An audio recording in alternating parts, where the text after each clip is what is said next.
East India company का शासन, भारत की प्रथम स्वतंत्रता संग्राम और कांग्रेस पार्टी का आंदोलन। यूरोप में 16वीं और 17वीं शताब्दी में दूसरे देशों के साथ व्यापार करने की जागृति आई और उन्होंने दूसरे देशों में अपना व्यापार करना शुरू कर दिया। इस उद्देश्य से हमारे देश में भी यूरोप की कई कंपनियां आईं। यहाँ भारत में डच लोगों सहित फ्रांस और पुर्तगाल से भी लोग आए। अंग्रेजों ने भी भारत में अपना व्यापार करना शुरू कर दिया। भारत के बाजार पर अधिकार करने के लिए इनमें स्पर्धा शुरू हो गई, जिसने युद्ध का रूप धारण कर लिया और आखिर में अंग्रेज विजयी हुए। फ्रांसीसी कंपनी पौंडीचेरी तक सीमित रह गई। पुर्तगालियों का प्रभाव गोवा, दमन द्वीप तक रह गया और शेष भारत के बाजार पर ईस्ट इंडिया कंपनी का अधिकार हो गया। अंग्रेज़ों की नज़र भारत में व्यापार के साथ साथ इस देश के शासन पर भी थी। उन्हें यह भली भांति मालूम था कि भारतीय राजे महाराजे आपसी एकता के अभाव में एक दूसरे से झगड़ते रहते हैं। अंग्रेज़ों ने उनकी फूट का लाभ उठाने के लिए ये नीति बनाई कि उनकी लड़ाई में किसी एक पक्ष का साथ दिया और युद्ध जीतने पर उसे कुछ क्षेत्र और धन ले लिया। इस नीति का अनुसरण करते हुए ईस्ट इंडिया कंपनी की शक्ति बढ़ती चली गई और आखिर में सारे देश पर उसका अधिकार हो गया। भारत के देसी राजाओं और नवाबों ने अंग्रेज़ों की अधीनता स्वीकार कर ली। ईस्ट इंडिया कंपनी का इस प्रकार सारे देश पर अधिकार हो गया। अंग्रेज़ों ने अपनी सेना में भारतीयों को भर्ती करना शुरू कर दिया। महाराणा प्रताप, शिवाजी और गुरु गोविंद सिंह जी ने देश में आज़ादी प्राप्ति की लगन तड़प पहले ही उत्पन्न कर दी थी। अब अंग्रेज़ों के विरोध में स्वर उठने लगे थे। भारतीय सैनिकों में यह प्रचार हो रहा था कि जो कारतूस उन्हें दिए जाते हैं उसमें गाय और सूअर की चर्बी लगी होती है और वे मुंह से इसे तोड़े रखते हैं। इस प्रचार से हिंदू और मुस्लिम दोनों समुदायों के सैनिक दुख और क्रोध से भरकर अंग्रेज़ों का विरोध करने को तैयार हो गए। भारतवासियों में अंग्रेज़ों के विरुद्ध विरोध के स्वर फैलते गए और यह विरोध फैलते फैलते प्रथम स्वतंत्रता संग्राम में बदल गया। प्रथम स्वतंत्रता संग्राम की योजना बहुत सोच समझकर बनाई गई थी। रोटी और कमल का फूल इसके चिन्ह बनाए गए और गुप्त रूप से इसका प्रचार किया गया। इसके लिए एक तिथि निश्चित की गई, परंतु दुर्भाग्य से सेना की एक टुकड़ी ने निश्चित तिथि से पहले ही विद्रोह कर दिया। सारे देश में अंग्रेजों के विरुद्ध आग भड़की हुई थी। यह सन 1857 की बात है। अंग्रेज़ों ने इसे गदर का नाम दिया, परंतु यह भारतवासियों के लिए स्वतंत्रता की पहली लड़ाई थी जो हिंदू और मुसलमान दोनों ने मिलकर लड़ी। दिल्ली के बादशाह बहादुर शाह जफ़र को इस संग्राम का नेता बनाया गया। झांसी की रानी लक्ष्मीबाई और तात्या टोपे जैसे देशभक्त वीरों ने इसमें हिस्सा लिया। आरंभ में अंग्रेज़ों की बहुत हानि हुई। इसमें बहुत सारे अंग्रेज़ मारे भी गए। देश का यह दुर्भाग्य था कि देश के अनेक राजाओं ने अंग्रेज़ों का साथ दिया।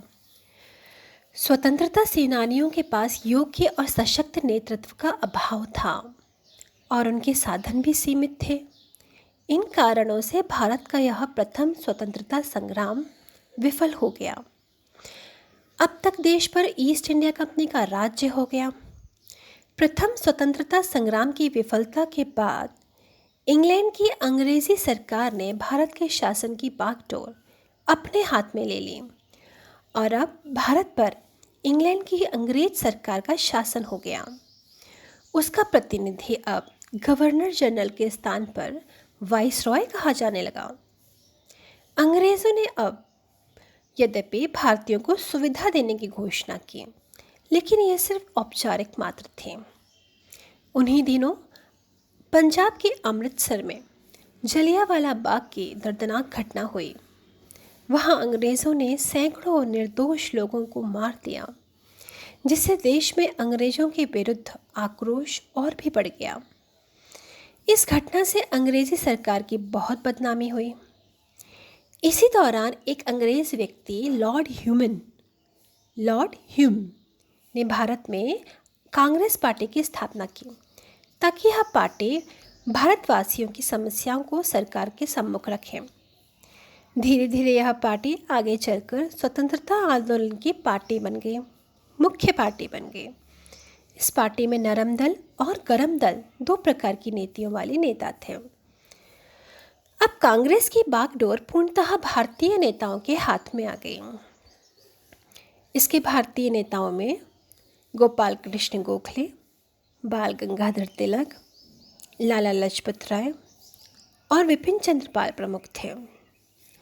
कांग्रेस का नरम दल चाहता था कि अंग्रेजों के साथ सहयोग करके ज़्यादा से ज़्यादा सुविधाएं जनता के लिए प्राप्त करनी चाहिए, परंतु इसके विपरीत गरम दल पूर्ण आज़ादी के समर्थन में था।